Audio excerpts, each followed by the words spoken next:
हाँ, क्या पढ़ रहे थे, कहाँ तक पढ़ा था हमने, बताओ। है जी। अच्छा, मीणा जनजाति पढ़ रहे थे। चलिए फिर आगे बढ़ते हैं उससे। हम पढ़ रहे हैं राजस्थान के अंदर प्रमुख जनजातियां और जनजातियों में। है जी। क्या हुआ? हम पढ़ रहे हैं नंबर वन, और नंबर वन पर जो जनजाति पढ़ रहे हैं वो है आपके कौन सी? मीणा जनजाति। मीणा जनजाति के बारे में अभी तक हमने सामान्य तौर पर एक परिचय सा पढ़ा है।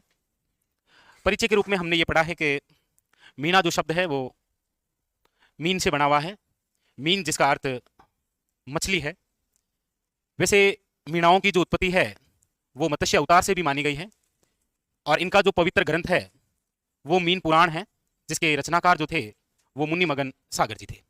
लेकिन मीणा जनजाति की उत्पत्ति के बारे में जब टोड की बात हम करते हैं, कर्नल जेम्स टोड, तो इन्होंने ये बताया था कि मीणा जनजाति जो है इसकी उत्पत्ति जो है वो काली खोहे पर्वतमाला से हुई है, और काली खोहे जो पर्वतमाला है वो आपके विस्तृत है अजमेर से लेकर आगरा तक।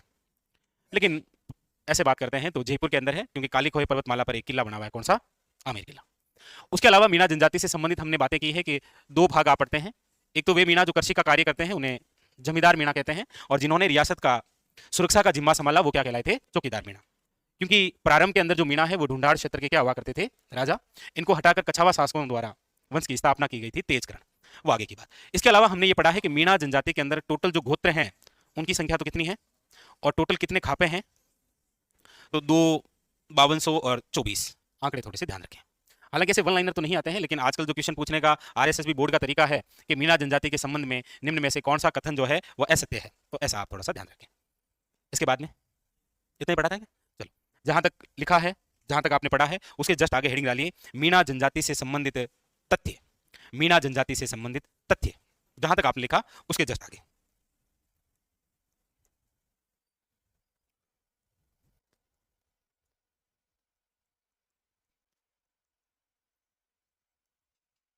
मीणा जनजाति से संबंधित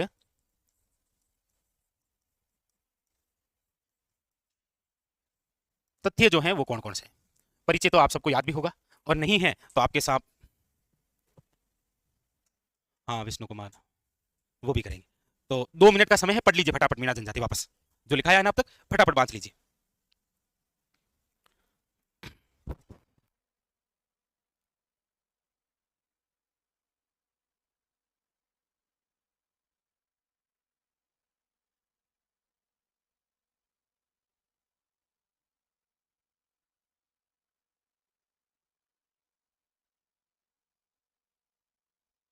निश्चित रहिए आप, ठीक है?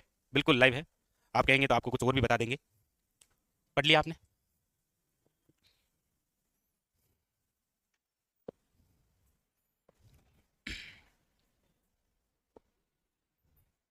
तो पूछ लें फिर किसी से।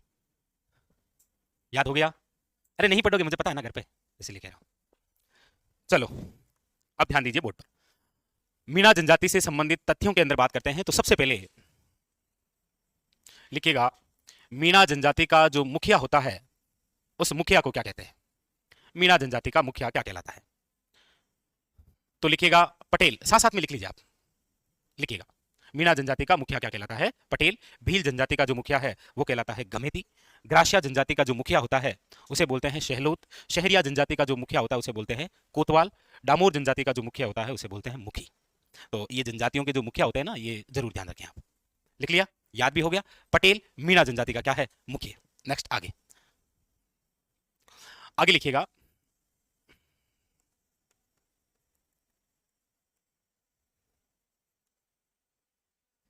वैसे यहां पर देवी भी मैंने साथ में इसीलिए लिख दिया, हालांकि मीणा जनजाति के जो देवता होते हैं ना, मीणा जनजाति के अंदर जो देवता है उन सभी को सम्मिलित रूप से क्या कहा जाता है?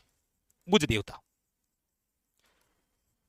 तो वैसे तो क्वेश्चन बनता है कि बुझ देवता का संबंध कौन सी जनजाति से है? मीणा जनजाति से। लेकिन क्वेश्चन कभी ऐसे घुमा के पूछा जाए कि मीणा जनजाति के अंदर देवी देवताएं निम्न में से कहलाते हैं, तो बुझ देवता, इनका प्रोपरी कोई मंदिर नहीं होता है, ठीक है? तो लिखो, देवी देवताओं को क्या बोलते हैं? बुझ देवता।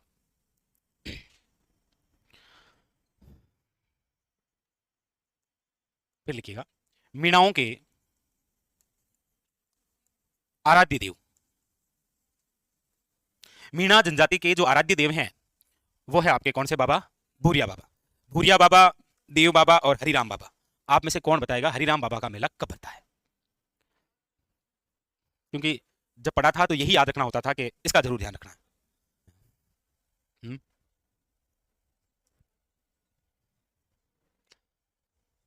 तो हरिराम बाबा का वैसे कहाँ है, मंदिर कहाँ है? नागौर में कहाँ है? जोरडा के अंदर। नागौर में एक देवी का मंदिर है, वो कहाँ पर है? गोट मांगलोद में। कौन सी देवी है? दधिमती माता। और देव बाबा का मंदिर कहाँ पर बना हुआ है? और भूरिया बाबा का कहाँ पर है? वैसे भूरिया बाबा को और किस नाम से जानते हैं आप? भूरिया बाबा, इन्हीं का दूसरा नाम क्या है? गौतमेश्वर। वैसे कौन थे ये गौतमेश्वर? सही सब तो गोटमेश्वर है। हैं? नहीं नहीं, सही बताया। अब ये हमारे आर्मी बॉय बता सकते हैं, गोटमेश्वर, गौतमेश्वर पढ़ाओ, स्टेटिक्स के हिसाब से पढ़ रखा हो तो। बाकी इनको तो मैंने कई बार बताया है, इनके तो दिमाग में आ नहीं रहा है। बाकी मैंने इस पूरी जनता को तो कई बार संबोधित किया है, हेलो गौतमेश्वर, तो इन्होंने कहा हाँ सर, हाँ हाँ। अभी अभी और भी कहेंगे हाँ हाँ सर, हाँ। याद आ रहा है किसी को? गोटमेश्वर कौन थे? गोटमेश्वर जिनकी मूर्ति कर्नाटक के स्वर्ण बेलगोला में बनी हुई है, 57 फीट। वर्ष में एक बार दूध से स्नान करवाया जाता है। एक बहुत प्रसिद्ध मूवी बनी हुई है बाहुबली, वो बाहुबली, वो घोटमेश्वर यही है। यह है कौन वैसे? बाहुबली। बाहुबली कौन है?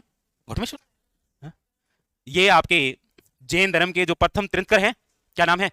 ऋषभ देव की दो संतान थी, एक का नाम था भरत, एक का नाम था घोटमेश्वर। घोटमेश्वर की भुजाओं में 200 हाथियों का बल था, इसीलिए इतिहास में बाहुबली कहलाए थे। आप जब जैन ग्रंथों के अनुसार हमारे भारत का प्राचीन नाम पढ़ेंगे तो आप पढ़ते हैं भारतवर्ष, वो भारत यही भारत है, जैन ग्रंथों के अनुसार पढ़ते हैं आप। तो आराध्य देव है इनके भूरिया बाबा या फिर कौन है? गौतमेश्वर। और इनके जो मंदिर हैं वो हमारे राजस्थान में बने हुए हैं दो जगह। एक तो बना हुआ है आपके, पता ही है वैसे, मैं तो आपको ऐसे लिखा रहा हूं, अरनौद प्रतापगढ़ में है। और एक आपके याद रखिएगा कहां पर है? पोसलिया। और पोसलिया कहां पर है? सिरोही के अंदर। और इस मंदिर की एक खास बात जो आप जानते हैं, नहीं ऐसे पुलिस वाले जा सकते हैं लेकिन वर्दीधारी पुलिस नहीं जा सकते। ऐसा नहीं बेचारा पुलिस वाला वर्दी उतार कर नहीं, मतलब दूसरे कपड़ों में तो जा ही सकता है ना। अरे नहीं नहीं नहीं, बिल्कुल सही बोल। वर्दीधारी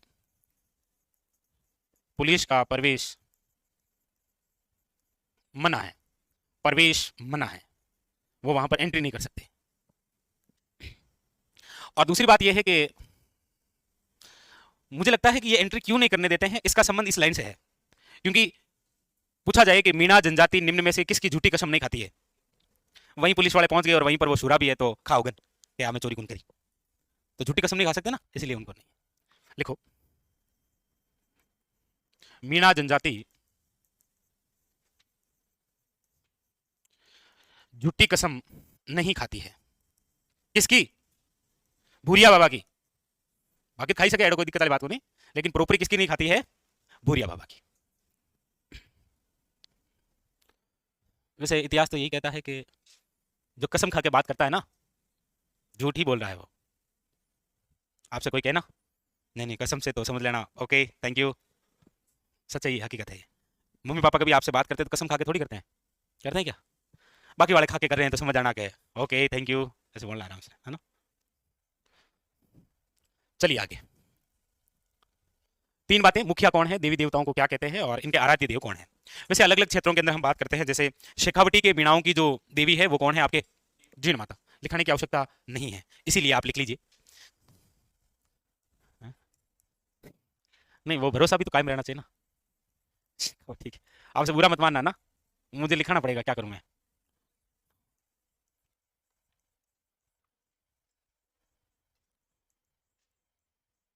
जीण माता कौन है? जीण माता। वैसे कभी ऐसा पूछ लिया जाए कि पूर्वी राजस्थान के मीणाओं की देवी कौन है, ऐसा मतलब पूछ लिया जाए कभी? हम्म, हाँ, क्या बताया आपने?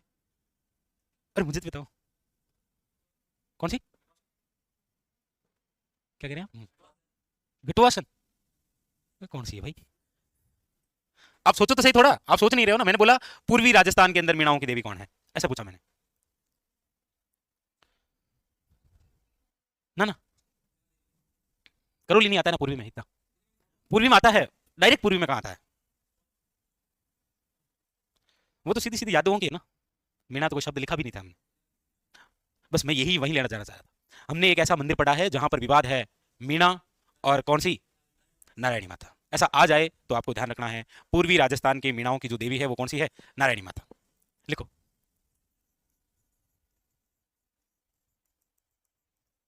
पूर्वी राजस्थान के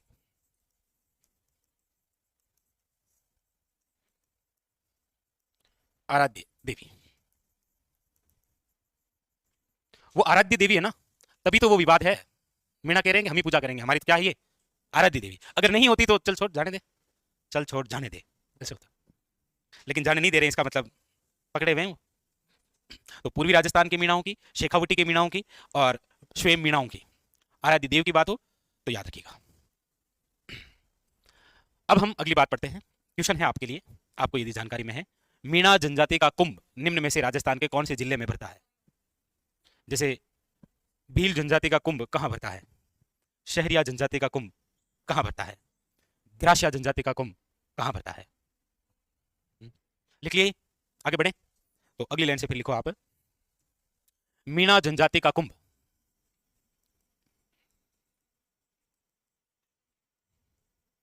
और मीणा जनजाति का जो कुंभ है वो है आपके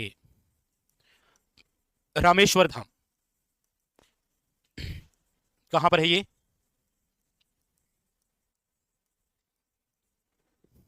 सवाई माधोपुर। आपको पता होगा रामेश्वर जो धाम है यहां पर एक त्रिवेणी संगम है, कौन सी नदियों का है? बनास, चंबल और शीप। सीप नदी का उद्गम कहां से होता है? हाँ जी, ऐसे ही मतलब ध्यान में आ रहा हो तो बाकी यार की जरूरी को नहीं। हम्म। तो मीणा जनजाति का जो कुंभ है वो कहां पर है? आपके रामेश्वर धाम। आइए आगे बढ़ते हैं। अब यहां पर हम मीणा जनजाति से संबंधित कुछ शब्दावली के बारे में चर्चा करेंगे। ये तो महत्वपूर्ण तथ्य थे कि इनका मुखिया कौन है, इधर देवी देवताओं को क्या कहते हैं, मीणा जनजाति की इनकी झूठी कसम नहीं खाती है, और ऐसे मतलब शेखावटी के जो मीणा है उनकी देवी कौन है, पूर्वी राजस्थान की मीणाओं की देवी कौन है, और इनका कुंभ कौन सा है, तो रामेश्वर धाम। अब आप अगला बिंदु हेडिंग डालिए, शब्दावली। मीणा जनजाति से संबंधित शब्दावली जो है उनके बारे में लिखिए ना सभी ने, लिखिएगा।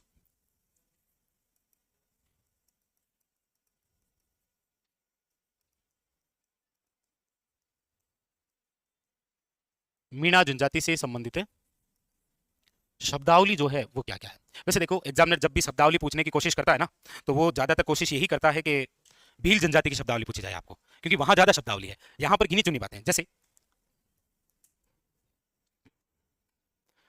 मीणा जनजाति के अंदर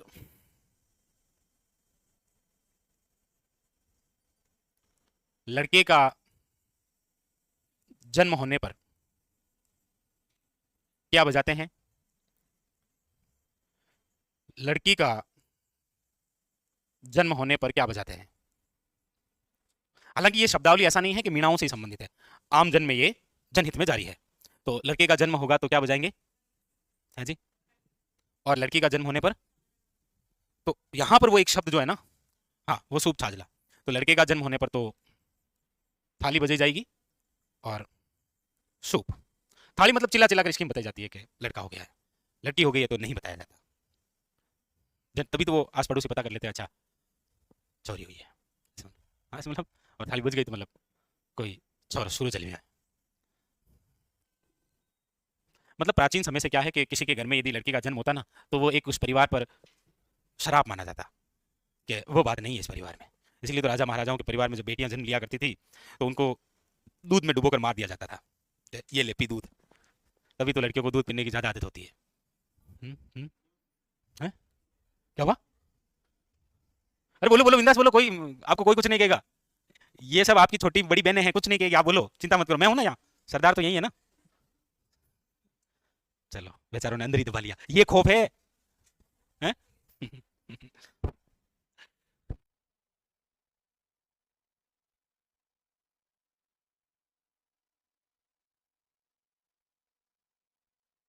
चलो तो लिख लिया। चलो आगे, इसमें कुछ और भी शब्दावली जैसे लिखिएगा। एक शब्दावली है ओबरी, ओबरी सुना है क्या? ओबरी क्या होता है? ओबरी वैसे ग्रामीण क्षेत्रों के अंदर तो कोई जनजाति कोई जरूरी नहीं है, जाति विशेष के अंदर भी ये शब्द तो आपने सुना ही होगा। ओबरी क्या होता है? यस, अनाज संग्रहण करने का। हाँ, जैसे आहट के अंदर हमें अनाज रखने के लिए क्या मिले थे? बस।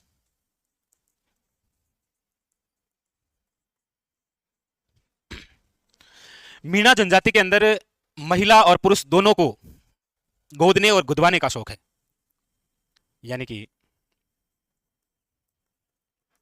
महिला व पुरुष दोनों को गोदने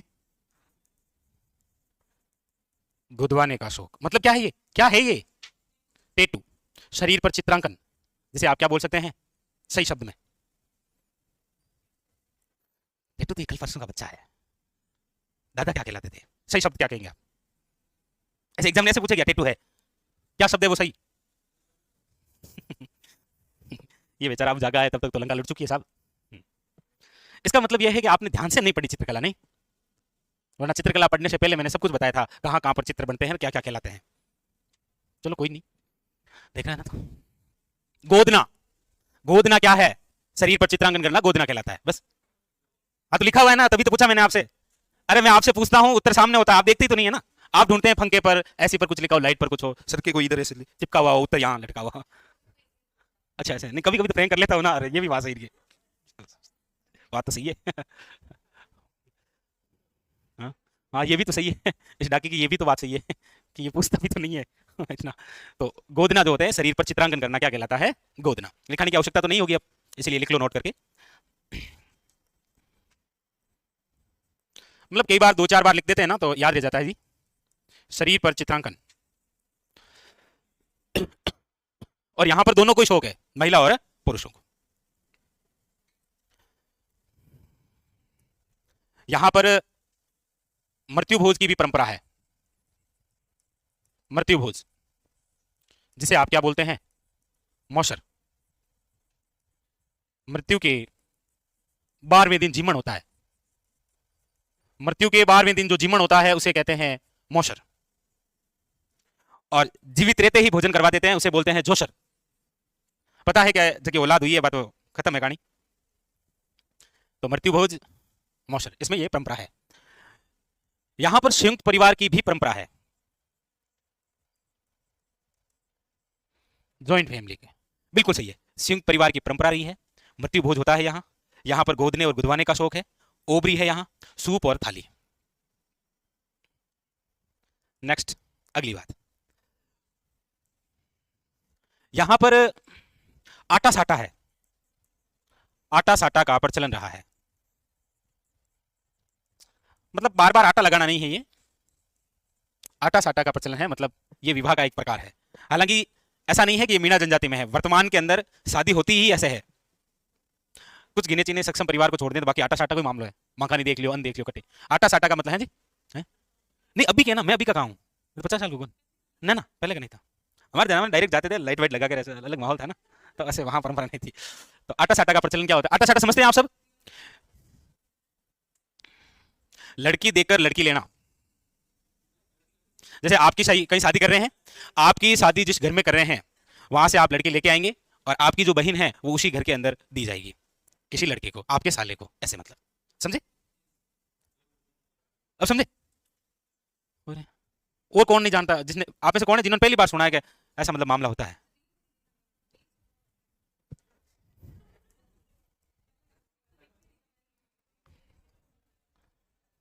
लिखो विवाह का प्रचलन। लिखो विवाह का प्रचलन। अरे आप सब जानते हैं, आप तो ऐसे मुझे पता है ना, मजाक कर रहे हैं, बाकी आप नहीं जानते ये कैसे पॉसिबल है। एक होती है नाता प्रथा। नाता प्रथा क्या होती है? नाता प्रथा, वैसे इसको हम देखेंगे तो ये दो तरीके से भी हो सकता है। मतलब एक पति की पत्नी अपने पति को छोड़कर दूसरे पुरुष के साथ चली जाती है, इसे बोलते हैं नाता। क्या समझे? हाँ जी, वही मैं कह रहा हूं। एक तो कंडीशन हुई ये, दूसरी कंडीशन ये होती है कि जैसे कोई पुरुष है, उसकी शादी कर रखी है, उसकी जो पत्नी थी उसकी डेथ हो गई, अब वो डायरेक्ट किसी महिला को लेके आ जाता है, तो बिन क्या करेगा, वो नात तो ले रही हो। उसमें यह भी है कि जो लड़की लाई जा रही है वो पहले भी शादीशुदा थी, अब वो स्वयं विधवा है। तो इसका हम मतलब ये कह सकते हैं नाता प्रथा जो है वो एक प्रकार से विधवा का पुनर्विवाह है। समझे क्या? शाबाश, देख लो। हाँ सच में ऐसा ऐसा कर रही है क्या बता, ऐसे तो होता है ऐसे। नहीं नहीं नहीं, तलाक वाला मामला नहीं है। क्या लिखा? अभी होता है, पहले कहाँ कोई तलाक ऐसा कुछ नहीं था। पहले यदि हम प्राचीन समय की बात करेंगे ना, जैसे जनजातियों में या किसी अन्य में विशेष कहीं बात करते हैं, तो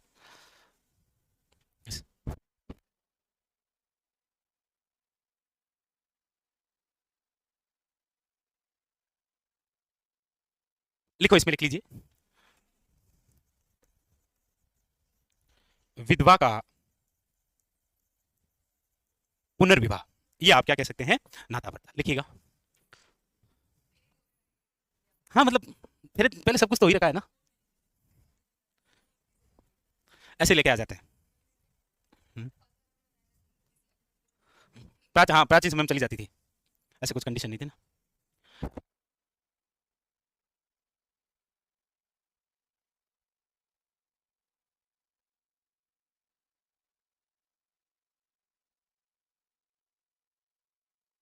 चलो आगे, ये लिख लिया। अब लिखो इसमें एक और अगली शब्दावली है, वो है झगड़ा राशि। हाँ जी, हाँ मतलब वैसे तो बोला करते थे, लेकिन उसके बाद में फिर कानून बना के, ये भी तो एक समाज का हिस्सा है ना। बिल्कुल। स- झगड़ा राशि क्या है ये सुनो आप। झगड़ा राशि इसमें शब्दावली में वो क्या है कि मतलब ऐसे अगर कोई एग्जामिनर पूछ लेना, तो उसके लिए क्या है कि कानून बना हुआ है, किसी के प्रति अगर ऐसा शब्द यूज ले लिया जाए तो फिर वो कोर्ट में जाकर आपके खिलाफ केस कर सकता है। जैसे अब जैसे अब विकलांग को विकलांग कह नहीं सकते ना, आपने विकलांग को विकलांग कह दिया तो आपकी कटिया खड़ी हो सकती है, इसलिए उसके लिए एक शब्द है दिव्यांग। ठीक है।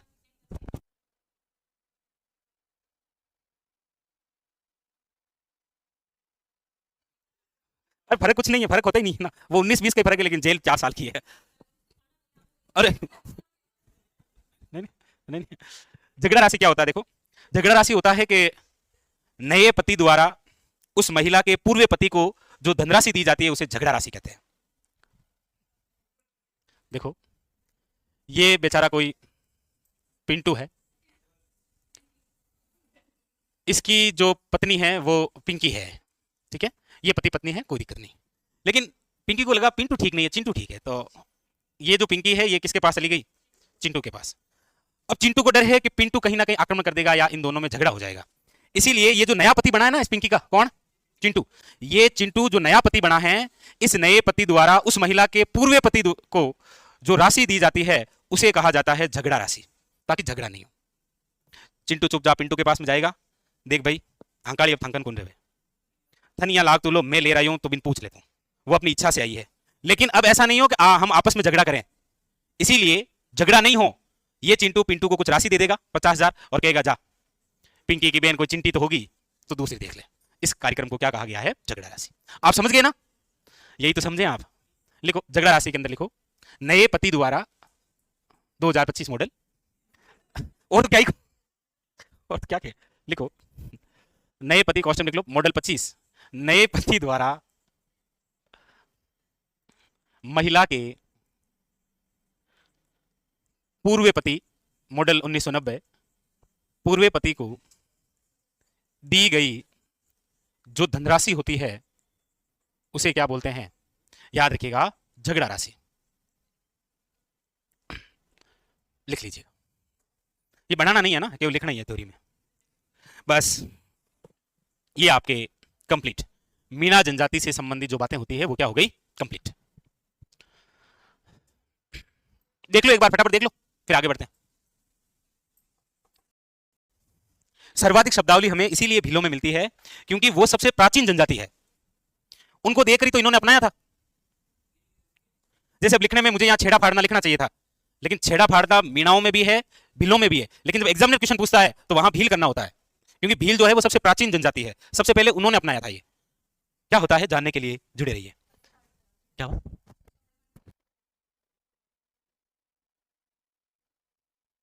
मजा कर रहा हूं ना। हेडिंग डालिए भील जनजाति, बिल्कुल सही है। हेडिंग डालिए भील जनजाति। 2 दिन तक हम यही जनजाति पढ़ते रहेंगे। हेडिंग लगाइए भील जनजाति।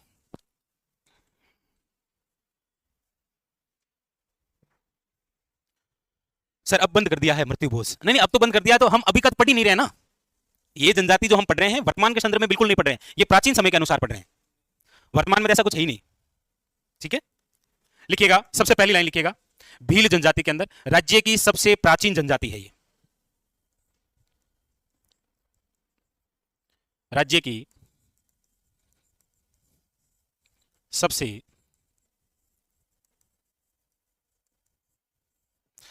सबसे प्राचीन जनजाति पूछा जाए तो याद रखिएगा भील जनजाति। और दूसरी लाइन लिखिएगा, राज्य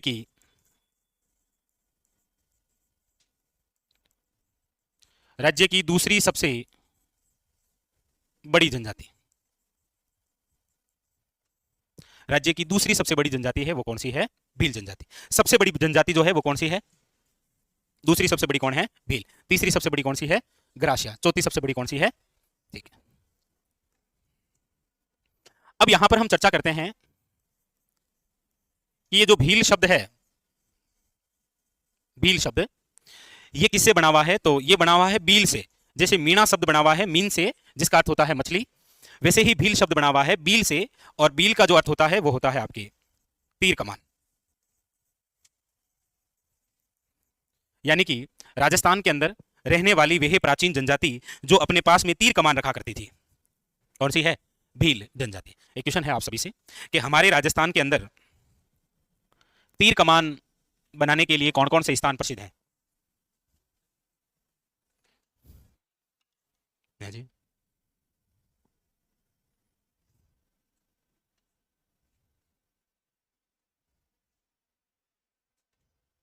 किसी के दिमाग में आया क्या? बूढ़ी गामा।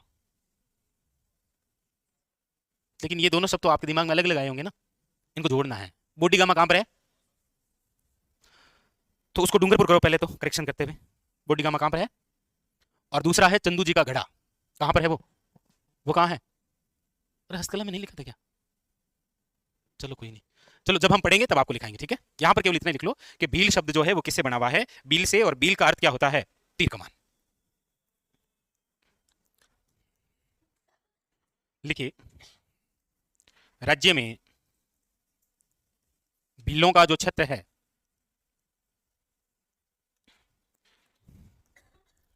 देखो बांसवाड़ा में,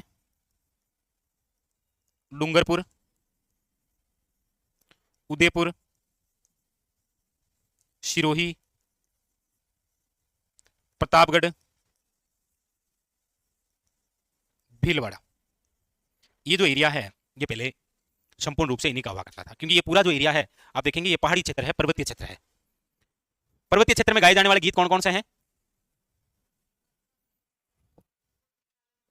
लालर माछर, बिछिया, एक और गया ना, चलो कोई नहीं, ऑप्शन से तो हो जाए, पटेलियो जी। फिर आप इसके बाद में छोटा सा बिंदु हेडिंग डालिए, भीलों की उत्पत्ति। भीलों की उत्पत्ति के बारे में लोगों ने क्या क्या कहा है?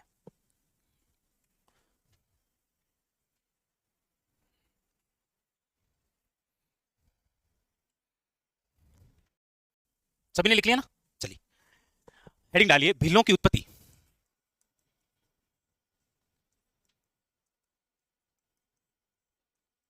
भीलों की उत्पत्ति कहां कहां से, किस किस प्रकार से, क्या क्या बातें हैं? देखो, सबसे पहले तो हम बात कर लेते हैं, दूसरे की करें उससे पहले टोड लिख लेते हैं। Colonel James Tod. Colonel James Tod को भील जनजाति बहुत पसंद थी। घोड़े पर बैठकर जाया करता था पहाड़ी इलाकों में, और फिर वो इनको महुड़ी पिला दिया करते थे। आप पच लीलन दया जा बोलने से, तो इसलिए जब भी ये जाता तो शुरुआत वहीं से करता कि पहले थोड़ा पहाड़ी इलाका में घूम के आते हैं। भाई आप भी जैसे माहौल ठंडा होता है तो इस रास्ते से निकल जाते हैं कि जाते समय ले लेंगे। जानते तो आप सब है ना, फिर ऐसे क्यों कहते हैं सर ऐसा बोलते हैं? Colonel James Tod, colonel James Tod ने इनको क्या बताया है? क्या हुआ? वन पुत्र, क्या होता है? वन पुत्र, कोई नहीं, कह दिया कह दिया। कर्नल जेम्स टोड द्वारा भील जनजाति जो है वो क्या बताया गया है? वन पुत्र। यानी कि वनों या वन में रहने वाली संतान।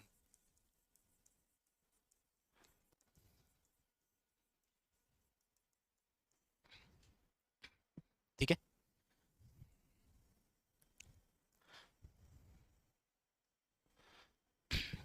लेकिन महाभारत महाभारत में भीलों के लिए याद रखिएगा निषाद शब्द का प्रयोग किया गया है।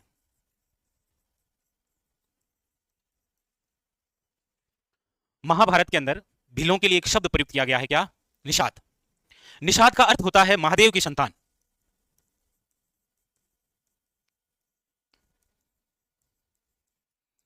किसकी संतान है ये? महादेव की संतान। क्योंकि महादेव आपको पता हो तो अक्सर पहाड़ों में रहा करते थे, इन्हीं की संतान। शब्द जो प्रयोग किया गया है निषाद का अर्थ होता है कि ये जो है किसकी संतान है? महादेव की संतान है। तो ये महाभारत के अनुसार है, तो इस पर टिक कर लीजिएगा। अच्छा क्वेश्चन बनता है, पूछा नहीं गया है कभी भी आज तक, लेकिन पूछना चाहिए, ऐसा क्वेश्चन है। जैसे राजस्थान को रामायण के अंदर क्या कहा गया है? मरुकांतर।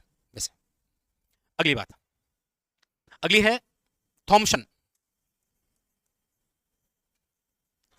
थॉमसन ने भीलों की जो उत्पत्ति है वो गुजरात से मानी है, यानी कि इन्होंने गुजराती बताया है।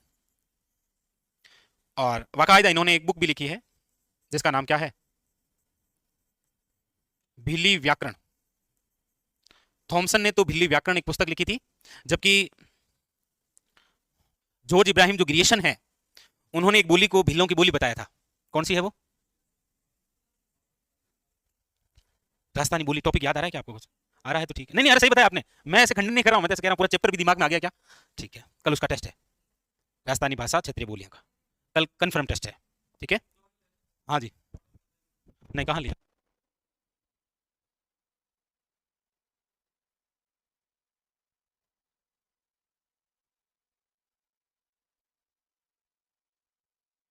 तो हमने मना कर दिया। तो थॉमसन ने याद रखिएगा क्या बताया है? गुजराती। फिर लिखिएगा आगे, रोने। रोने ने याद रखिएगा भीलों को बताया है मारवाड़ से उत्पन्न। किसे बताया है? बहुत ही इंपॉर्टेंट और बहुत ही ज्यादा महत्वपूर्ण बिंदु। बीएसटीसी के एग्जाम में पूछा गया था कि रोने द्वारा राजस्थान की सबसे प्राचीन जनजाति भील जनजाति मारवाड़ से उत्पन्न हुई है, निम्न में से इनकी पुस्तक का नाम क्या है? ये बीएसटीसी के एग्जाम में क्वेश्चन पूछा गया था। कभी ऐसे आप फ्री हो ना तो बीएसटीसी के जो पेपर हो रखे हैं ना उनके जीके क्वेश्चन देखना कभी आप, राजस्थान के, मजा आ जाएगा आपको। हालांकि देखते ही हैं आप, और नहीं देखते हैं तो बुक आ रही है पीआरपी की, है जी, दे देंगे। पुस्तक का नाम है विल्ड ट्राइब्स।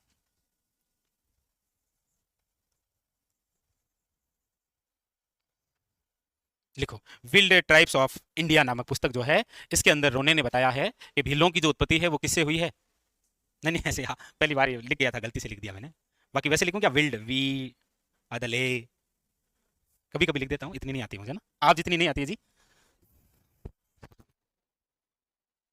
फिर लिखिएगा रिजले वे कुक। रिजले और कुक के अनुसार भीलों की जो उत्पत्ति है वो कहां से मानी गई है? द्रविड़ से, दक्षिण भारत से। तो बस ये बात जो है वो थी आपकी भीलों की उत्पत्ति के बारे में, कि कर्नल जेम्स टोड क्या कहता है, थॉमसन क्या कहता है, रोने क्या कहता है और रिजले क्या कहता है। ठीक है। मीणा जनजाति की उत्पत्ति के बारे में केवल और केवल दो बातें उधर याद रखनी थी। एक तो मत्स्य अवतार से है, वो मत्स्य अवतार किनका है? हाँ, ऐसे भी कभी क्वेश्चन आ सकता है भाई कि मीणा जनजाति की उत्पत्ति मत्स्य अवतार से है, निम्न में से संबंधित है इंद्र, विष्णु, ऐसे पूछ लेगा, उसकी इच्छा है। चलिए, तो भीलों की उत्पत्ति आपने लिख ली। इससे पहले इनका परिचय हो गया, उससे पहले इधर कुछ राशि दी थी, फिर ये शब्दावली थी, ये इनका कुंभ था, ये सारा कुछ बात है। ठीक है, चलिए अब आप हेडिंग लगाइए नेक्स्ट, भील जनजाति से संबंधित महत्वपूर्ण तथ्य। हाँ, तो हम कहाँ थे? हम कहाँ थे? ओके, चलो हम पढ़ रहे हैं भील जनजाति, और हमने जहां तक कल पढ़ा था भील जनजाति के बारे में कि भील जो शब्द है वो किस प्रकार से है, भीलों की उत्पत्ति के बारे में। अब जस्ट उसके बाद में हम शुरू कर रहे हैं भील जनजाति से संबंधित महत्वपूर्ण तथ्य, और महत्वपूर्ण तथ्यों में अभी तक हमारी बस इतनी सी बात हुई है कि भील जनजाति का जो मुखिया होता है उसे गमेती बोलते हैं, जैसे मीणा जनजाति का जो मुखिया होता है उसे पटेल कहते हैं। जब भी इसमें कोई विवाद होता है तो वो दूर करता है कौन? गमेती। उसी प्रकार हमने कहा कि भीलों के जो गांव है वो फला है, और गांवों का समूह होता है पाल, और पाल का मुखिया क्या होता है? पालवी। तो आपको यहां पर ये ध्यान रखना है, ये आपको इसीलिए बताया गया है, बाकी यहां पर किसी प्रकार का कोई कंफ्यूजन नहीं है कि एग्जाम में आए और आप कंफ्यूज हो। वो इसीलिए कि किताब में आप पढ़ सकते हैं कि मुखिया एक तो ये और एक जगह मुखिया ये भी लिखा हो, तो कंफ्यूज नहीं होना है। भील जनजाति का मुखिया क्या कहलाता है? गमेती। ओके, लिखिए। चलो आगे अगली बात लिखिएगा। भीलों के जो घर होते हैं, भीलों के घर, उन्हें बोलते हैं कू या फिर टापरा। लिखो लिखो आगे लिखो। लिखो, भीलों के घर क्या कहलाते हैं? कू या टापरा। और घरों के जो बरामदे होते हैं, उस बरामदे को क्या कहते हैं? बरामदा होता है ना, कमरा, कमरे के जस्ट बाहर बरामदा होता है, उस बरामदे को क्या कहते हैं? ये पिछली बार रिट मेंस में आया था। हाँ, मतलब आपके उधर क्षेत्र में कह सकते हैं, लेकिन प्रॉपर भील जनजाति में क्या कहते हैं? ढालिया कहते हैं, या इसको ऐसे भी लिख सकते हो। क्यों कहेंगे वो ढालियो है, बरामदे को क्या बोलते हैं? ढालिया। अब देखो आपकी लैंग्वेज में हो सकता है कुछ और के, लेकिन वो काम नहीं आएगी ना एग्जाम में। तो ये आया था कि भील जनजाति के कमरे के बरामदा निम्न में से कहलाता है, ये पिछली बार आया था, ढालिया।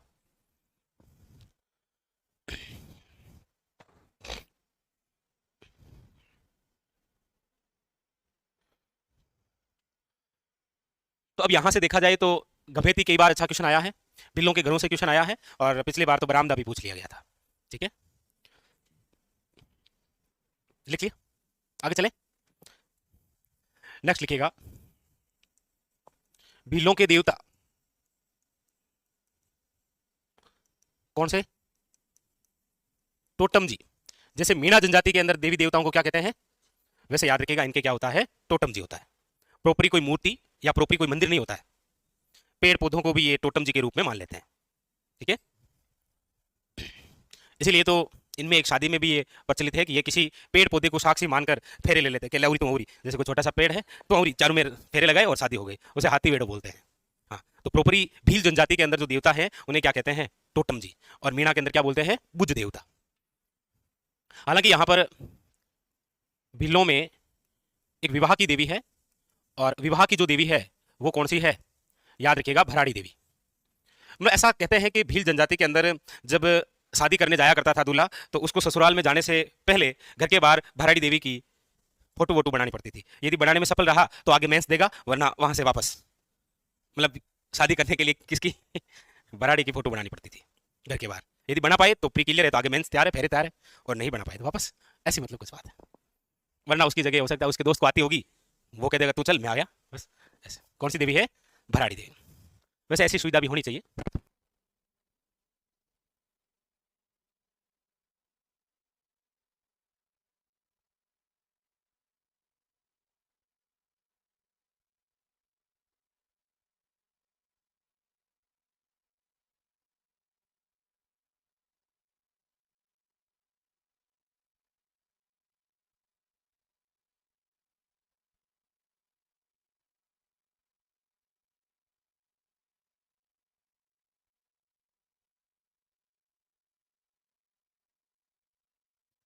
चलो आगे है क्या?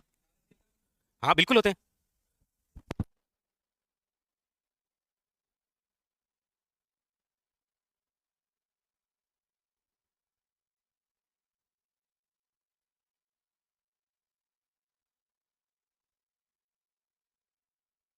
तो लिखो आप ऐसे आप लिखो, भीलों के देवता कौन हो गए? टोटम जी। भीलों में विवाह की देवी कौन हो गई? भराड़ी। अब लिखिएगा आप नेक्स्ट, केसरिया नाथ जी। केसरिया नाथ जी, या क्या बोलते हैं इनको? मंदिर। या फिर क्या बोलते हैं? ऋषभ देव। या फिर क्या बोलते हैं? काला जी। एक ही बात है। इस मंदिर की खास बात है, क्या खास बात है? सबसे पहले तो ये मंदिर बना हुआ कहां पर है, याद रखिएगा, ये मंदिर बना हुआ है धुलेव में। कहां पर बना हुआ है, धुलेव के अंदर। और धुलेव कहां पर है, उदयपुर में। कहां पर है, उदयपुर के अंदर। इस मंदिर की खास बात यह है कि इस मंदिर के अंदर केसर का प्याला पीकर भील जनजाति के लोग झूठ नहीं बोलते हैं। जैसे मीणा जनजाति के जो लोग हैं वो किसकी झूठी कसम नहीं खाते हैं, वैसे भील समुदाय के अंदर केसरियानाथ जी के मंदिर में केसर का प्याला पीकर झूठ नहीं बोलते हैं। लिखो, भील केसर का प्याला पीकर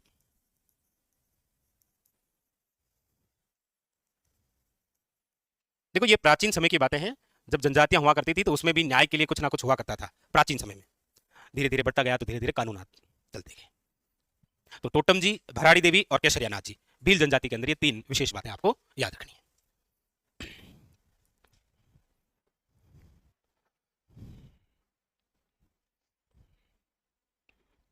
फिर लिखिएगा इनके प्रमुख तीर्थ।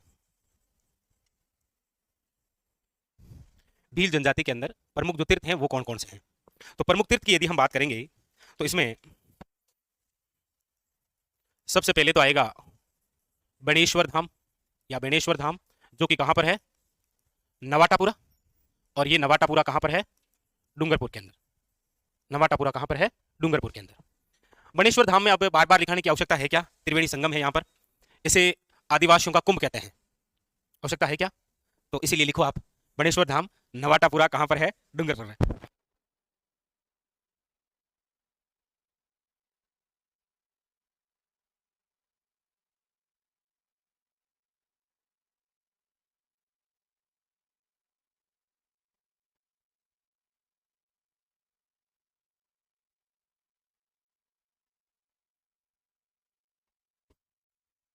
है ना। हम्म। त्रिवेणी संगम, यहां पर जो त्रिवेणी संगम होता है वो कौन कौन सी नदियों का है। अच्छा, मीणा जनजाति का कुंभ कौन सा है, और वहां पर कौन कौन सी नदियों का त्रिवेणी संगम है। इसका मतलब यह है कि आप में से मैं किसी से पूछूं तो 500 त्रिवेणी संगम बता दोगे आप। चलो ठीक है, सोम, माही और जाखम, यहां पर ये त्रिवेणी संगम है। ये जो बनेश्वर धाम है, याद रखिएगा, आदिवासियों का कुंभ है ये। और आदिवासी जो शब्द है ना, वो भीलों के लिए ही प्रयुक्त किया गया है, याद रखना। दूसरा जो है वो है आपके कौन सा, घोटिया अंबा। घोटिया अंबा कहां पर, बांसवाड़ा। तीसरा है मानगढ़ धाम, ये भी कहां पर है, बांसवाड़ा। अब देखो, ये तीनों तीनों जो मेले हैं वो भीलों से संबंधित है, नो डाउट। लेकिन क्वेश्चन नहीं आया है जो मैं पूछने चाह रहा हूं आपसे, ये नहीं आया कभी, डरा रहा हूं आपको मैं, खुला खुला क्वेश्चन आएगा कि राजस्थान में भीलों का सबसे बड़ा मेला निम्न में से कहलाता है, और ये तीनों ऑप्शन में आएंगे, क्या करके आओगे। थोड़ा सोच, थोड़ा विचार अवश्य करें आप। क्वेश्चन है, भीलों का सबसे बड़ा मेला कौन सा है, ऐसा मतलब आए तो ऐसे क्वेश्चन को देखकर बिल्कुल हड़बड़ाहट नहीं लानी है, ना कहीं और जाना है। अगर होता कोई दूसरा तो फिर यहां आदिवासियों का कुंभ नहीं लिखते, ठीक है। आदिवासी भील समुदाय ही होता है और उनका कुंभ है, मतलब सबसे बड़ा मेला वही है। पूछने का तरीका अलग हो गया जी, लेकिन आप लिख ही लो, आपका तरीका मुझे समझ में आ गया।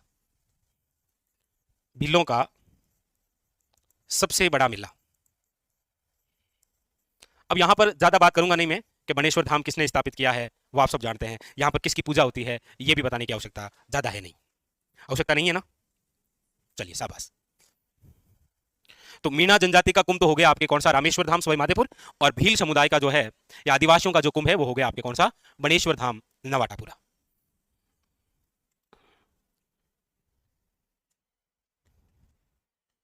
ठीक है, चलें आगे। लीजिए आगे। तो तीर्थ हो गए, महत्वपूर्ण तथ्य हो गए, देवी देवताओं से रिलेटेड बातें हो गई, इनके घर, इनके मुखिया, इनसे विशेष बातें। अब आप लिखिएगा आगे, विवाह, वैवाहिक, वैवाहिक तथ्य क्या है यहां, भील जनजाति के अंदर विवाह को लेकर क्या मामला है। यहां देखा जाए ठीक ही है मामला तो, वैसे भगोरिया एक मेला है और यह भी एक विवाह का प्रकार है, भगोरिया विवाह। पूरे साल भर भील समुदाय के अंदर जो जवान युवक और युवती होती है वो इस मेले का इंतजार करते हैं पूरे साल भर कि कब लगेगा मेला, मेला कब लगेगा। क्यों? क्योंकि ये भील जनजाति का वे मेला है, भगोरिया मेला, जिसके अंदर युवक और युवती अपने एक दूसरे के जीवन साथी चुनते हैं। मेले में आते हैं अच्छे बच्चे कपड़े वपड़े पहन के आराम से, चलो टिक्का विका लगा के ऐसे काजल वाजल निकाल के फिर ऐसे, हाँ पूरे सज का, और फिर उस मेले के अंदर ऐसे देखते हैं कि अच्छा बट कौन आवे, फिर कहते हैं हाँ ये मुझे पसंद है और अपना जीवन साथी चुन लेते हैं। कितना है जी? नहीं नहीं, वर्तमान में दिया कहती बावे तो ठोकेली कहाँ सर, प्राचीन समय की बात है ये, अभी ऐसा नहीं होता है ना। प्राचीन समय के अंदर एक मेला लगता था, भगोरिया मेला, और इस भगोरिया मेले के अंदर जो युवक और युवती है वो अपना जीवन साथी चुनते थे मनपसंद। जी हाँ जी। नहीं, इच्छा तो आपकी अभी यहाँ गोपालपुरा बाईपास पर भी ऐसा लग जाए तो ठीक ही है, लेकिन लगेगा नहीं ना। इच्छा तो ये है कि यहाँ लग जाए, बात चुन लेंगे, हाँ जा जा, ऐसा होता नहीं है ना। है? भगोरिया मेले में अपना जीवन साथी चुनना आपको सोचकर ही कैसा लगता होगा, नहीं है? नहीं, अच्छा तो लग ही रहा है। चलो, भगोरिया मेले में अपना जीवन साथी चुनना ये एक विवाह का प्रकार है जो कि क्या है, भगोरिया विवाह। इसका मतलब हम ये कह सकते हैं कि इसमें लड़का और लड़की जो है वो भागकर शादी कर लेते हैं। भगोरिया भागे, भगोरिया लेके भागे, ऐसे भी आप कह सकते हैं। ठीक है, इसमें लिख लो, लड़का व लड़की भागकर विवाह करते हैं। दूसरा, इसमें एक, हालांकि ऐसे लिखाना तो नहीं चाहिए, ये एक अपराध में आ जाता है, ये एक अपराध है, मैं खुद ही कह रहा हूं ये लिखाना एक अपराध है, लेकिन लिख लेते हैं। एक विवाह होता है हरण विवाह, जहां पर एक लड़की का अपहरण करके उसे शादी की जाती है। नहीं, प्रॉपर कोई स्थान नहीं है, जहां भील समुदाय रहा करते थे ना वहां पर वो मेला लगता था, बाकी प्रॉपर कोई जगह नहीं है। अच्छा अच्छा, कहाँ लगता है? अरे अब नहीं लगता है भाई। अब नहीं लगता है ना। हरण विवाह क्या होता है? हरण विवाह से तात्पर्य यह है कि इसमें लड़की का अपहरण करके उसे शादी की जाती है, या लाए, कैंपर लाए और कैंपर में डाला और हाँ किडनैप करके ले गए और बच के हाँ आपका ही मामला, शादी करनी पड़ी। ठीक है, इसमें लिखो, हाँ हाँ बिल्कुल सही समझे आप, लड़की का अपहरण करके शादी करना क्या कहलाता है? याद रखिएगा, हरण विवाह। एक विवाह सेवा विवाह भी होता है, हालांकि वो भील जनजाति में भी होता है और ग्रासिया जनजाति में भी होता है। सेवा विवाह का मतलब डायरेक्ट ये है कि घर जमाई बनना है। लड़का जो है वो लड़की के घर जाता है और उसके माता पिता की अच्छे से सेवा करता है, फिर वो खुश हो जाते हैं कि बेटा तू अठी रह जमा आले आता रहे। हाँ जी, लड़के द्वारा लड़की के घर जाकर लड़की के माता पिता की सेवा की जाती है, फिर वो खुश हो जाते हैं, अरे बेटा तू तो बहुत अच्छा आदमी है, आले मांकाली थारे, मतलब अपनी लड़की का विवाह फिर उससे कर देते, उसे बोलते हैं सेवा विवाह। पहले सेवा करनी पड़ती है फिर जाकर मेवा मिलता है भाई, उसे क्या बोलते हैं? सेवा विवाह। आपकी यहाँ कुछ ज्यादा इंटरेस्ट ले रहे हैं शादी में, है? चलो कोई नहीं, अच्छी बात है, लेना भी चाहिए, ये जीवन का परम सुख है जी। हाँ उसमें क्या है, हाथी वेड़ो विवाह, ये हर कोई करना चाह रहा है, लेकिन करे किससे? समस्या यही है जी, समय से कर लेते हैं तो फिर सोचते हैं पहले क्यों किया।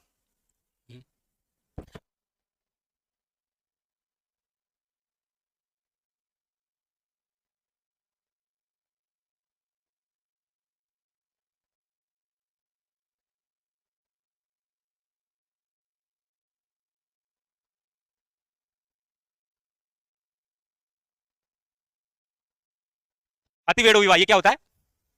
हाथी वेड़ो विवाह के अंदर ये होता है कि भील जनजाति के अंदर लड़का और लड़की पेड़ पौधे को साक्षी मानकर फेरे ले लेते हैं। जैसे कोई पेड़ पौधा है, उसके चारों ओर यदि 7 बार घूम गए तो बस अब शादी होगी। अब जरूरी नहीं है, मतलब डीजे बाजनो भी जरूरी है कि, या पंडित जी का होना भी जरूरी है, कोई मंत्र मंत्र वाचन होना जरूरी, कुछ भी जरूरी नहीं है। यदि पेड़ पौधा है और उसके चारों ओर फेरे ले लिए तो फिर वो जो विवाह होता है वो क्या कहलाता है? हाथी वेड़ो, हाथ पकड़ के 7 बार घूम लिए। अगर मन नहीं है फिर भी अगर घूम लिए ना, भाई जैसे लड़की मना कर रही है कि नहीं मैं तो ब्याह करूं, यदि लड़के ने जबरदस्ती हाथ पकड़ के उस पेड़ पौधे के 7 बार फेरे लगाए तो फिर शादी हो गई, फिर उसमें आगे और किसी प्रकार से कोई अधिनियम नहीं है कि कोई संशोधन हो सके। हाँ तो फिर चलेगा, किधर से लगाओ ना। इसमें लिखो, क्योंकि भील जनजाति के अंदर जो पेड़ पौधे होते हैं ना उन्हें क्या कहा गया है? भीलों के देवता टोटम जी, तो टोटम जीन साक्षी मान लिया ना, फिर तो टोटा हो गया। तो इसमें लिखो पेड़ पौधों को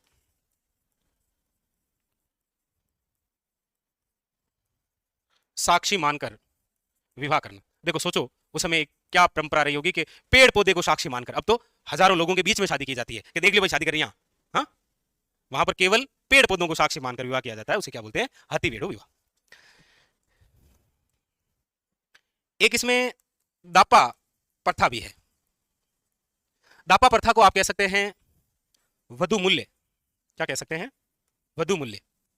इसमें क्या होता है कि जो लड़का होता है ना, वो लड़का लड़की के माता पिता को जाकर पैसे दे देता है कि जो है 50,000 रुपया और भेजो इन। जैसे अब चल रहा है ना कि बिहार ले रहा हूँ 1.5 लाख में, तो वो 1.5 लाख का मामला है। जैसे होता है ना कि राजस्थान के लोग बिहार से लाएंगे, तो लाएंगे बिहार से, लेकिन कुछ पैसे भी तो देके आएंगे ना भाई। 1,20,000 दिया, या जैसे हमारे उधर अभी 1,25,000 चल रहा है, तो 1,25,000 दो और सीधा, हाँ सच में, अब भाव तो बढ़ेंगे। तो दापा प्रथा वधु मूल्य क्या होता है, लड़के द्वारा लड़की के घर वालों को पैसे देकर उस लड़की को अपने साथ में ले जाना शादी करके, क्या कहलाता है, दापा प्रथा, या फिर क्या बोलते हैं, वधु मूल्य। इसमें लिखो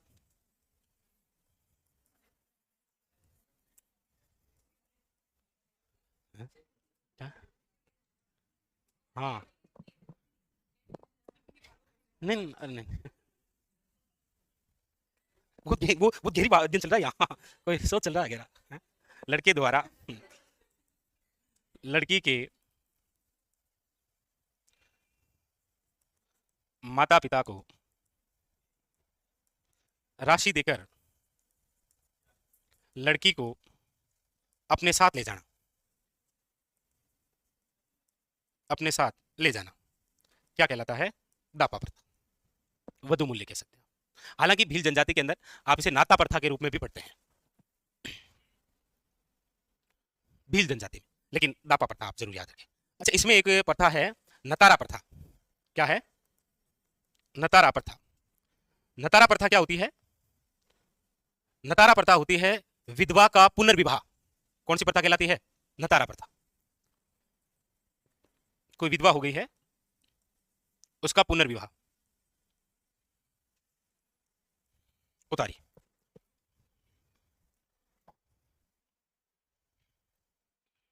लिख लीजिए। तो भील जनजाति के अंदर विवाह से संबंधित कोई आ जाए तो थोड़ा सा ध्यान रखना। हालांकि इसमें सबसे बेहतरीन सा कोई क्वेश्चन बन सकता है, तो एक तो निम्न में से मेले में जीवन साथी चुनना, भगोरिया याद रखिएगा। एक हाथीवेड़ो जरूर याद रखिएगा कि भील समुदाय में पेड़ पौधों को साक्षी मानकर जो विवाह किया जाता है वो क्या कहलाता है, और एक ये दापा प्रथा या वधु मूल्य क्या होता है। हालांकि हम जब रीति रिवाज पढ़ेंगे तो ये एक कुप्रथाओं का हिस्सा होता है।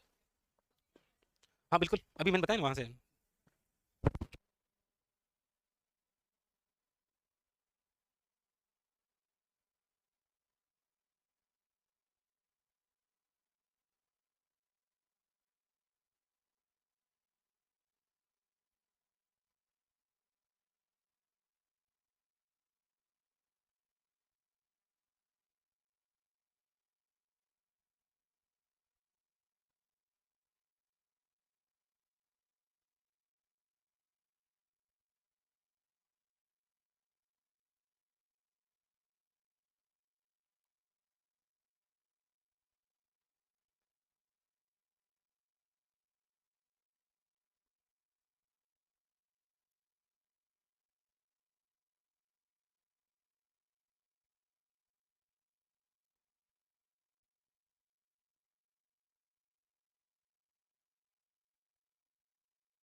चलो लिख लिया। तो ये थे आपके क्या वैवाहिक तथ्य। उससे पहले प्रमुख तीर्थ हो गए और देवी देवताओं की बातें। अब लिखिए आप आगे नेक्स्ट, अगला जो बिंदु है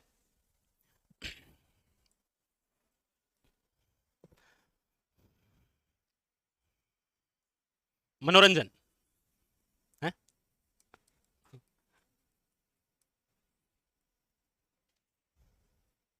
मनोरंजन तथ्य लीजिए, मनोरंजन तथ्य। नहीं नहीं, मनोरंजन, मनोरंजन भी तो करते हैं ना बेचारे। जैसे जैसे आपको पूछ लेगा भाई भिल्लों का प्रमुख त्योहार कौन सा है। अरे ऐसे अलग अलग करके नहीं लिखे हुए, मैं तो आपको लिखा रहा हूं ताकि आप पढ़ने में आसानी से पढ़ेंगे भाई। जैसे वैवाहिक तथ्य पढ़ लिए, फिर चाय वाय पी ली, और अगला बिंदु पढ़ लिया मनोरंजन तथ्य, ऐसे। अच्छा तीर्थ लिख दिया क्या? मनोरंजन तथ्य लिखना है ना, मनोरंजन तथ्य। जैसे क्वेश्चन आता है कि भिल्लों का प्रमुख त्योहार कौन सा है, कौन सा है? होली। भिल्लों का प्रमुख त्योहार कौन सा है? होली। और होली के अवसर पर भिल्लों द्वारा किया जाने वाला नृत्य कौन सा है? होली के अवसर पर भीलों द्वारा किया जाने वाला प्रमुख जो नृत्य है वो कौन सा है? तो आप सब जानते हैं नृत्य, हम पढ़ चुके हैं, और नहीं पढ़ चुके हैं तो पढ़ लेंगे, ऐसी कोई बात नहीं। ठीक है, चलिए शाबाश, बहुत ही शानदार। याद रखिएगा घेर नृत्य। कौन सा नृत्य है? होली के अवसर पर भीलों द्वारा किया जाने वाला जो नृत्य है वो कौन सा है? घेर नृत्य। बताइए आपको विशेष तौर पर। तो ये हो गया भीलों का प्रमुख क्या त्योहार। यदि बात करें हम भीलों का प्रमुख लोकनाट्य कौन सा है? भीलों का प्रमुख लोकनाट्य, तो आप कहेंगे भील जनजाति का जो प्रमुख लोकनाट्य रहा है वो तो कौन सा है? गौरी या फिर राई? गौरी लोकनाट्य क्या होता है? ये किस पर आधारित है? पता ही होगा आपको, तो गौरी लोकनाट्य है। कहीं दूर दूर कुछ दिखाई दे रहा है वैसे, कहीं दूर। अब बस है जी। बिलों में विवाह अवसर पर किया जाने वाला नृत्य, और भील जनजाति में विवाह के अवसर पर जो नृत्य किया जाता है उसे आप क्या बोलते हैं? हाथीमन्ना नृत्य। हाथीमन्ना याद करो, हाथ में जब तलवार है तो मना नहीं कर सकते, हाथीमन्ना। घुटनों के बल बैठकर हाथों में तलवार लेकर जो नृत्य किया जाता है उसे क्या बोलते हैं? हाथीमन्ना नृत्य। भूल गए आप? आप तो सारा सारा भूल गए। कोई नहीं, होता रहता है बड़े बड़े शहरों में। हैं? बिलों का रणघोष कौन सा है? फायरे फायरे।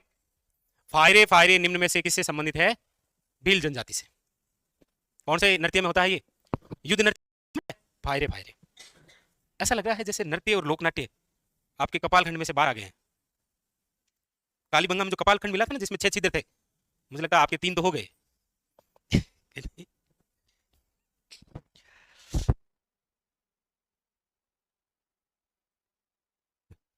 फिर लिखो आदिवासियों का कल्पवृक्ष।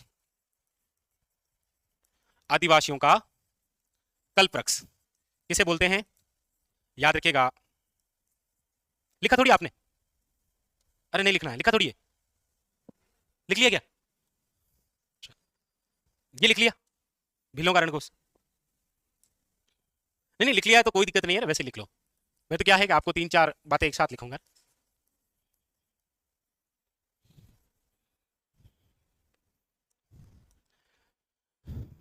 क्या लिखा आपने? आदिवासियों का कल्पवृक्ष। आदिवासियों का जो कल्पवृक्ष है वो कौन सा है? महुआ। और इस महुआ से आदिवासियों का पेय पदार्थ, पेय पदार्थ या डायरेक्ट बोल सकते हैं आप देशी शराब प्राप्त होती है, जिसे आप क्या बोलते हैं? महुड़ी। इसीलिए याद रखिएगा ये जो कल्पवृक्ष है ये भीलों का पवित्र वृक्ष है।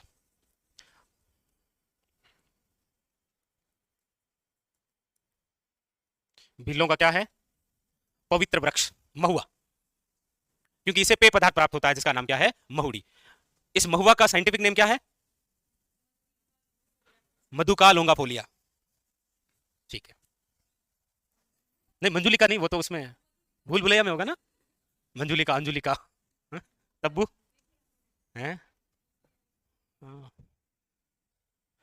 काम यही बचा है, अब करें क्या? भूल भले साथ खेलते रहते हैं। दूसरा है आदिवासियों का हरा सोना किसे कहते हैं? और वो है आपके बांस, विश्व की सबसे लंबी घास। साइंटिफिक नेम पता है? ये बांस आ गया है तो bamboo, Bambusa वेलगेरिस। Okay,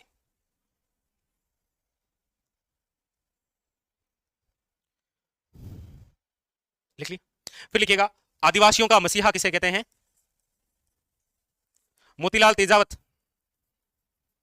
Motilal Tejawat बिल्कुल, जिन्हें बाबूजी कहते हैं।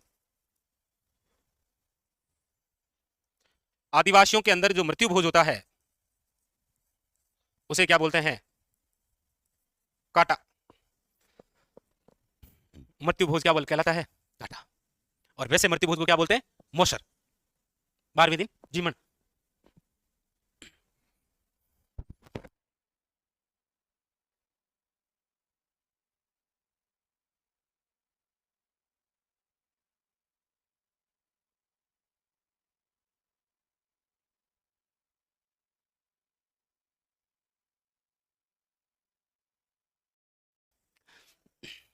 नोट करके लिखिएगा। देखो, भील जनजाति में दो शब्द हैं, एक तो है पाडा और एक है कांडी। यदि भील जनजाति को आपने कह दिया ए तुम तो पाडा है, तो वो खुशी के मारे उछल पड़ेगा और आपको गले लगेगा, हाँ आजा पाडा आजा। हाँ सच है, हकीकत है ये। यदि उनको कांडी कह दिया तो गाली है, वो गर्दन पकड़ के कहेगा आजा, वैसे भी आजा और ऐसे आजा। तो भील जनजाति के अंदर वे शब्द जो सुनकर वो खुश हो जाते हैं, वो शब्द है पाडा। पाडा कहेंगे तो भील जनजाति के अंदर खुशी की लहर दौड़ पड़ेगी। और यदि आपने उन्हें कांडी कह दिया तो वो नाराज हो जाएंगे आपसे। खत्म कहानी, मतलब ये गाली है। तो पाडा लिखो।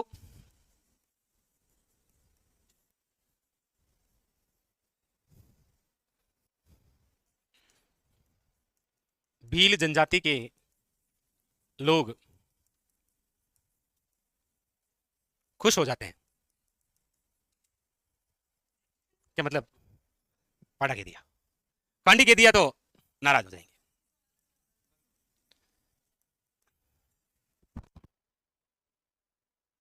भील जनजाति के लोग नाराज हो जाते हैं। क्या हो जाते हैं? लिखिएगा, नाराज हो जाते हैं। वो नाराज हो जाएंगे आपसे। लिखो। तो ये दो शब्दावली याद रखना, ठीक है? पाडा मतलब खस, कांड हो जाएगी, गाली दे रहा है। अब लिखिएगा वेशभूषा। भील जनजाति में वेशभूषा से कोई क्वेश्चन बनेगा तो वो भी हम लिख लेते हैं। और फिर ये जनजाति के बारे में, भील जनजाति के बारे में जितनी बातें हो सकती है उतनी हमने कर ली है। फिर भी 1 घंटे में कितनी हो सकती है, लेकिन हमने कर ली है सारी कुछ। अब लिख लीजिए, ये लिख लिया ना? लिखिएगा वेशभूषा के बारे में तथ्य। देखो, वेशभूषा के बारे में कुछ शब्दावली है, कुछ शब्द है। जैसे देखो, एक तो है कछाबू, एक है कटकी, एक है आपके खोइतू, एक है ढेपाड़ा, एक है आपके पोत्या या फिर फेंटा। ये 5 शब्दावली है आपके सामने जो कि वेशभूषा से संबंधित है। सबसे पहला क्वेश्चन तो ये है कि दिए गए वेशभूषा में से कौन सी वेशभूषा महिलाओं से संबंधित है? ऑप्शन ये, ऑप्शन नीचे वाले टॉप के 4। क्या पूछा? कछाबू क्या होता है? कछाबू, हाँ? अरे कच्चा नहीं होता है कि कच्चा। क्या आदमी हो? कछाबू कच्चा, ऐसे क्या कच्चा? क्या आदमी हो?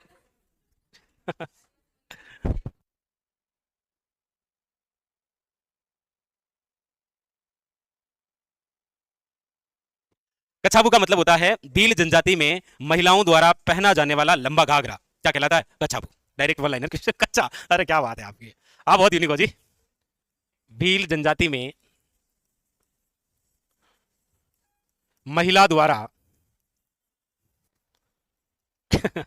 पहना जाने वाला लंबा घाघरा, या केवल घाघरा भी आ जाए लेकिन कच्चा नहीं आएगा भैया ना।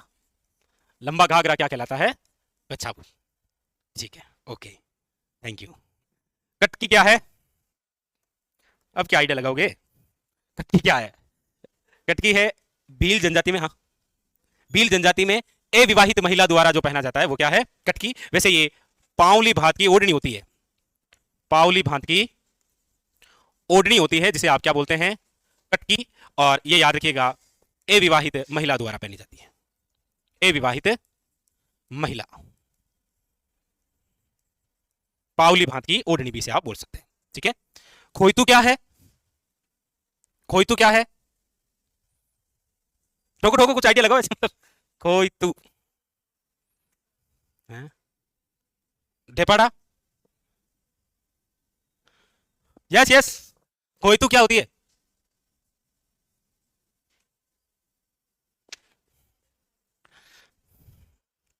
अरे किसमें खो गए? खोइतू और ढेपाड़ा दोनों ही पुरुषों द्वारा, क्या पुरुषों द्वारा पहना जाता है। खोइतू होता है पुरुषों द्वारा कमर में बांधा जाने वाला लंगोट, क्या है?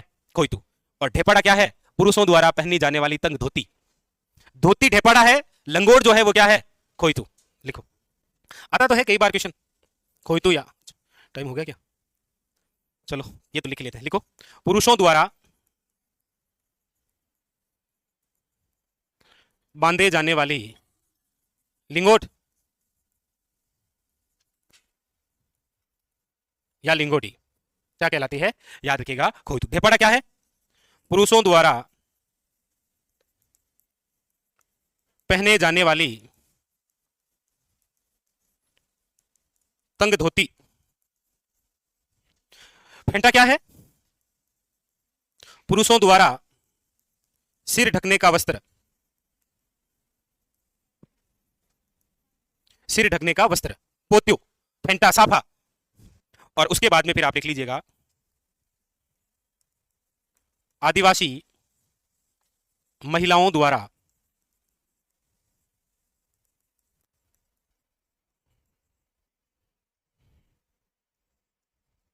आदिवासी महिलाओं द्वारा कौन कौन सी? तो देखो, जवार भांत की ओढ़नी, तारा भांत की ओढ़नी,